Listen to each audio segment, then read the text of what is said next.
Good morning, Santa Clarita. You're listening to your hometown station, AM 1220 KHTS. I am attorney Wade Skalsky, and this is Wade Beyond The Courtroom. On the board with us today, Mike Dowler. Mike, how are you? I am well. How are you, sir? I'm doing well. We put you back in the cage match this week, and you emerged victorious to run the board. These fights are like wearing me out. I know. Well, there's some youthful guys who think they can take the throne, and they just have to be taught their place. That's it. Well, I'm here every Sunday with you as well. Because you keep winning, my man. Wherever you go, I go. I think today we're gonna end the cage matches to have you be on the board. I think you've earned the right now after being undefeated for almost 6 months. Thank you. Okay, you're perfect. too kind. How was your week? It was good. It was good. Enjoying the weather, kind of a June gloom kind of a thing towards the beginning, but today, wow, it's like August out. It's beautiful. It's really pretty. Yeah, we're really lucky. I'm enjoying it because I know the heat is coming. Can you feel the air? I got the air on. It's perfect. Yes, much like I did that just for you. Yes, in Game of Thrones they say winter is coming. In Valencia we say the heat is coming. No, it's Perfect. Well, good. Definitely heat here. Yes. In the beautiful SCV. Yes. Continue. Thank you. So I am so excited today. We're actually, this is our last sort of show of promoting some great performing arts in the Fringe Festival. We've got 3 shows that we're going to be talking today with some wonderful, talented, creative performers, writers, producers, just some really fantastic people that I'm just so happy to talk to. And the first people we're going to talk to is, I guess it's the creator, woman extraordinaire, co-creator, producer of the Albuquerque Fringe show, Corey Howe. Corey, are you there? I sure am. How are you doing? I'm doing fantastic. How are you today? I'm fantastic, too. Thank you very much for asking. So, Corey, I have to thank you. During my association with the Fringe Festival for the first time this year, you were actually one of the first, if not the first person I met that had anything to do with anything about the Fringe. Well, that is a proud distinction that I bear. That's very right. Much. That's right. I think you and Greg Crafts are close, 1 and 2. And but anyway, so I want to get right into it. So you're involved with a show this year in the Fringe, and I think it's hilarious. What is the name of your show, and what is the concept? It is the Best of Albuquerque Fringe 2025. The concept is we are an award show for a Fringe show at a Fringe show based on a Fringe show. It's a parody of everything you've ever seen at any Fringe festival you've ever gone to. And it's set in Albuquerque because it's got a funny name, and it's set in the future because if you're going to do something like this, why not come back from the future to tell it? And you can parody anything. That's right. So why not the Fringe, too? It was time for it, I think. Because isn't the Fringe basically just one big parody, too, in a sense? Isn't it? I mean, I really feel like it. Well, what I love is that I don't think that the Fringe takes itself too seriously. I think the whole point of it is that it's an open access, and I think that it's ripe for a type of parody that you guys are doing. So how did this all come about? How did you decide to do a parody of the Fringe? Well, as it happens, my 2 writers, Jim Blanchett and Jacob Smith, they were in a show at the Hollywood Fringe 2 years ago, and while they were waiting to load in, they were making each other laugh with the different ideas for Fringe shows, and they had the idea like just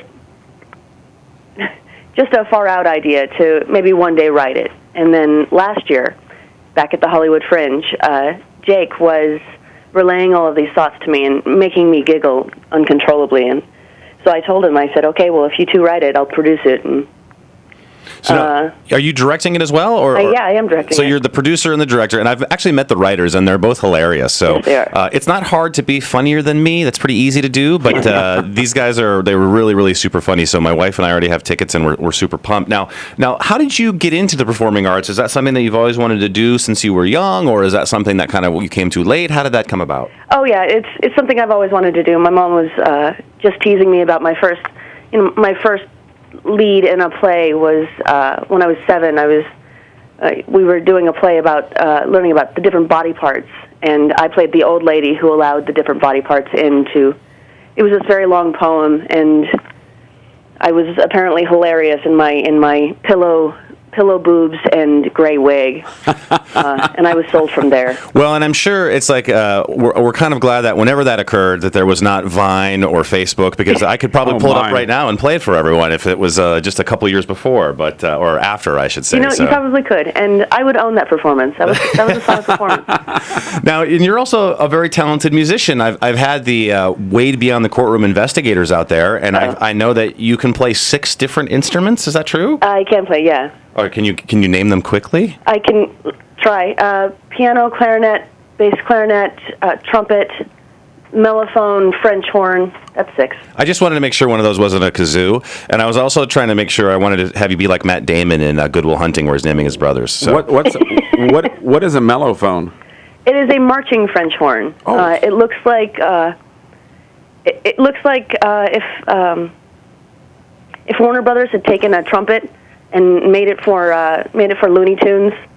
It's got a giant bell, a very long bowed pipe underneath. It looks like a cartoon trumpet. Well, if you would have asked me, I would have been, a mellophone is a communication device made out of a watermelon, and that would have been wrong. Maybe melon phone. Yes, melon phone. Not a bad idea. No, I know, it's a great idea. Well, listen, how can people find tickets to your show? I know that you guys are doing 4 performances, 5 performances? 6 performances, starting with today. What is the website to where they can find your show and get tickets? It's hollywoodfringe.org/2189. /2189. Well, thank you so much, Corey, for coming on today. Like I said, my wife and I have tickets, and we're so pumped up to come see your show. I can't wait. Thanks. All right, great. All right. You're listening to Santa Clarita's hometown station, AM 1220. Welcome back, Santa Clarita. That music in my voice means that you're listening to your hometown station, AM 1220 KHTS. I am Wade Skalsky, and this is Wade Beyond The Courtroom. We're talking performing arts again today. It's our last special about the fringe shows that we've been talking about, and I am so fired up to talk about something so creative right now, something that is known only in the ether as Hamlet Mobile. Do I have the Hamlet Mobile ladies on the line? Hello. Hi. Hey, guys. It's Monica Miklas and Lauren Ludwig. How are you guys doing? Great. We're awesome. Good, Yeah. good. Well, I'm so excited. So at the Fringe Festival this year, you guys are not in a theater. You guys are doing something a little more unique and creative. What are you guys doing? We are doing a performance of 8 different short plays inspired by and utilizing the language of Hamlet, all done in a van that drives around and parks at different locations in the festival. That's awesome. I think instead of, you know how like Macbeth, that you have to call it the Scottish play, I think now that Hamlet is going to be called the Mobile. And so you guys are going to bring that into the vernacular? We love that. We're actually getting a bumper sticker for our van that says, "My other car is Macbeth." So That's hilarious. So you guys aren't even selling tickets, right? Like it's free, and you're just basically driving around the festival and performing these vignettes during the entirety of the festival, all 18 days? Yeah, so this is Monica. That's exactly right. We couldn't figure out quite how to sell tickets for this because the pieces are so short. They're all between 5 and 15 minutes long. Some are just performed on the street for anyone who happens to be there. So we decided we wouldn't do any tickets at all. There are no reservations. You can't make one even if you wanted to. And we show up most days between Tuesday and Sunday, and the best way to find us is on Twitter. We'll announce at Hamlet Mobile where we'll be performing and when we'll be performing, probably about 24 hours before we perform. So I just have, the Twitter handle, so people, it's like a food truck almost. It's at Hamlet Mobile, and then they can find out where you're playing. I kind of feel like this is going to be sort of like a helicopter in the sky is going to be tracking you guys like a car chase. They're going to be, and Hamlet Mobile is going down Santa Monica, something like that. That also might happen, right? Yeah, this is Lauren. Yeah, that's my hope. My hope is that we create enough buzz that the police are literally tracking me.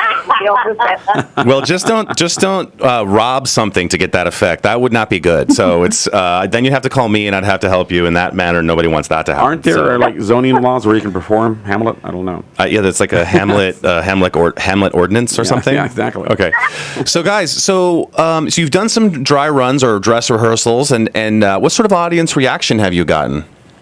This is Lauren. We've gotten a huge range of responses so far. It's really, really interesting. Some people have gotten off and been like so sort of, I guess, overwhelmed or excited or whatnot that they've sort of hugged us or come back to hug the performers. That's been like the intense end of the spectrum. Some people are more confused. Some people have been crying a little bit. It's been a real range. The plays have a real range of tones to them, the 8 different short plays. And some of them are quite intimate and personal, where it's just you and one performer in the van. And I think that's a pretty unusual experience. I've certainly not had it very much as an audience member, which is part of why we did the play. So I think different audience members are having interesting different reactions to that so far. And I was talking to Brandon Baruch yesterday, who's I guess helping you guys with your tech or whatever. And you guys actually have light effects. People can actually go into the van and watch the show. Is that true? Yeah, this is Monica. Brandon's our lighting designer, and he has done a full-scale lighting design inside the van. The inside of the van is a whole little world. We have a really gifted set designer named Shing-Yin Kaur, and she built this fantasy world inside the van. There are little details everywhere. There's a full sound design.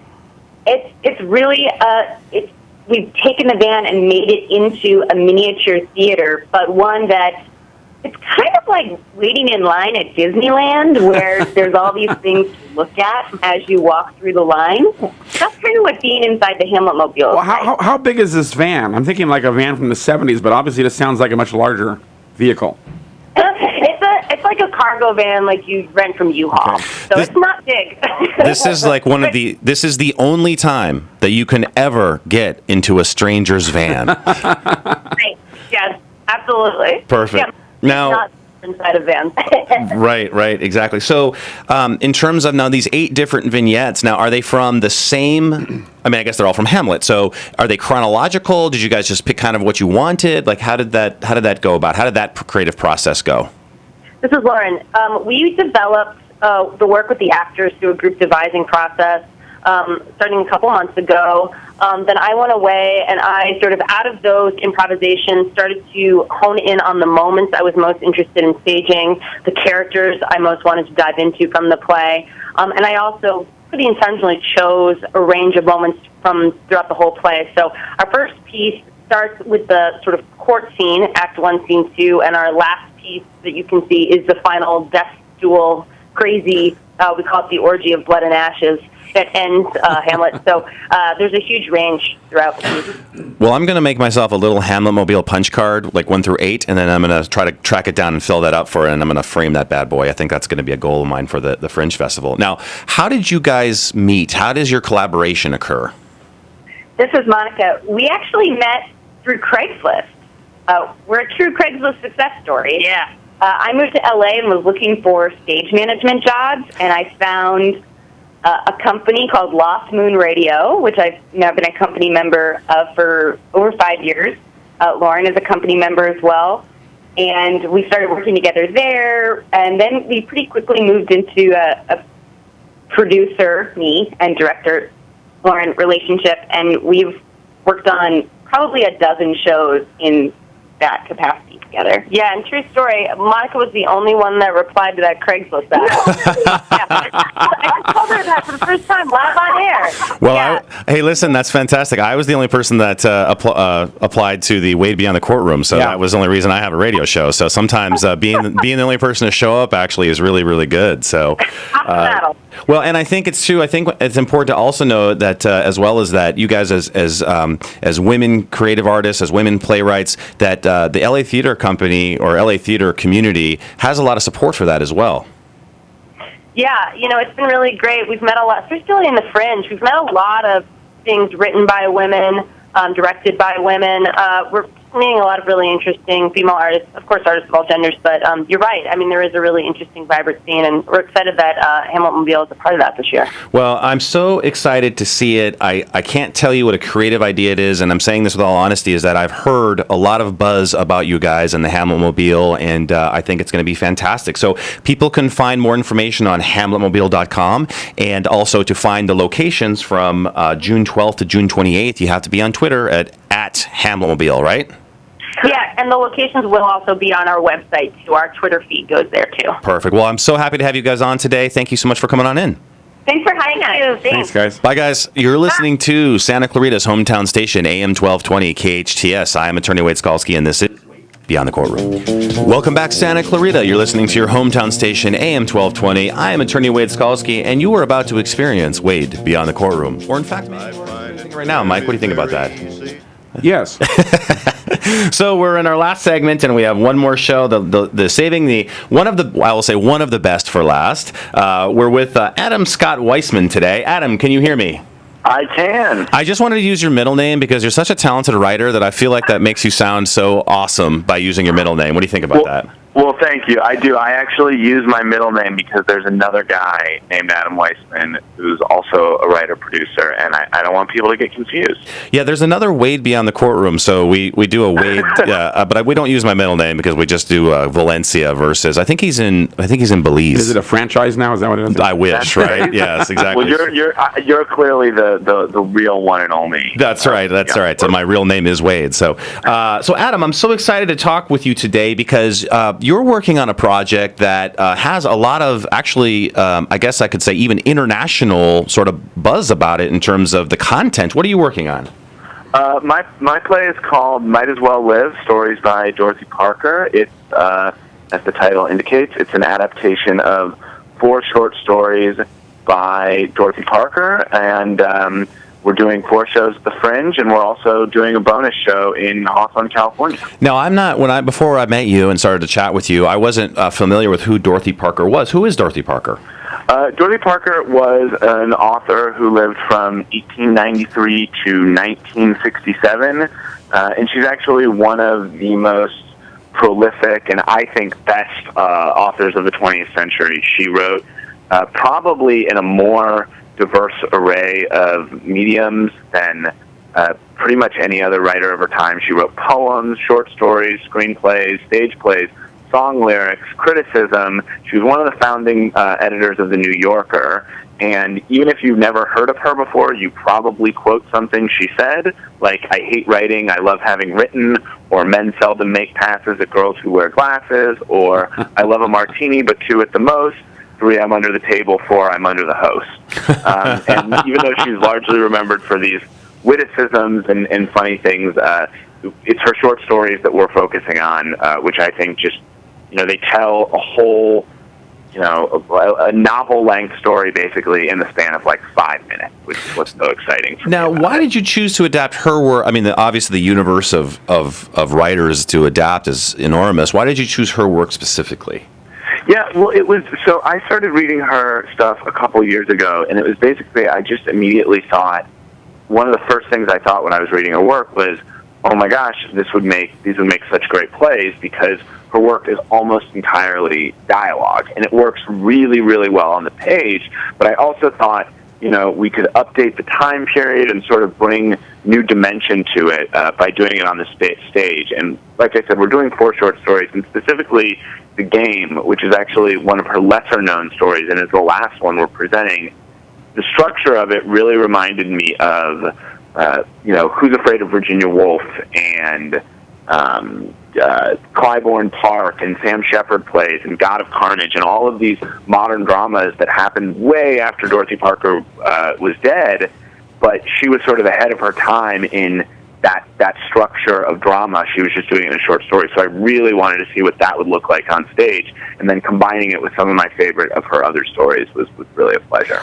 Well, and I know too that you actually really wanted to do this because people don't understand that you just can't take a play or take a work from someone and adapt it to a play and be like and produce it. You actually in most instances have to get the legal rights to do that. How was that? What happened in that process? Exactly, and that was something I wanted to talk about with you because you're a defense attorney, and I thought you'd be interested in that. Well, and I don't want to have to defend you, so I want to make sure that you had that clear. So. Yeah, don't get defensive. Okay? That's right.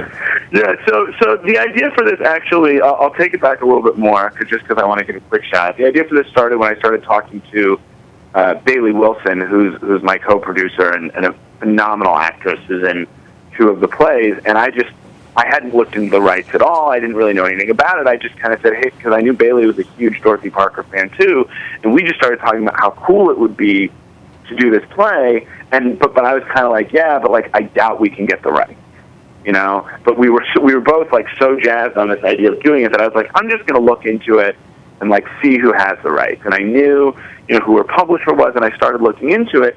And actually, it's very interesting because when Dorothy Parker died, she gave all of the rights to all of her stories to Dr. Martin Luther King because she was such a big supporter of civil rights. And in the event of Dr. King's death, it would pass on to the NAACP. And so I was actually able to contact the NAACP and get the rights from them.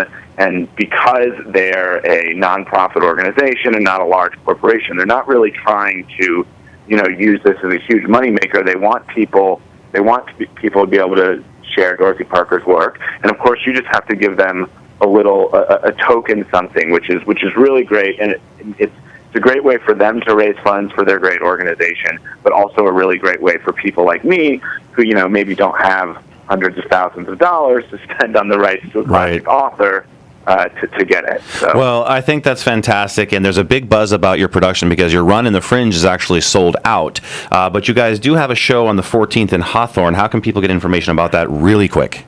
That's correct. So you can go to facebook.com/mightaswelllive, or you can go to Eventbrite and you can search Might As Well Live, and you can see you can get tickets. Great. Well, Adam, thank you so much for coming on the show today. I really, really appreciate it. I'm so looking forward to your show. I got tickets way in advance.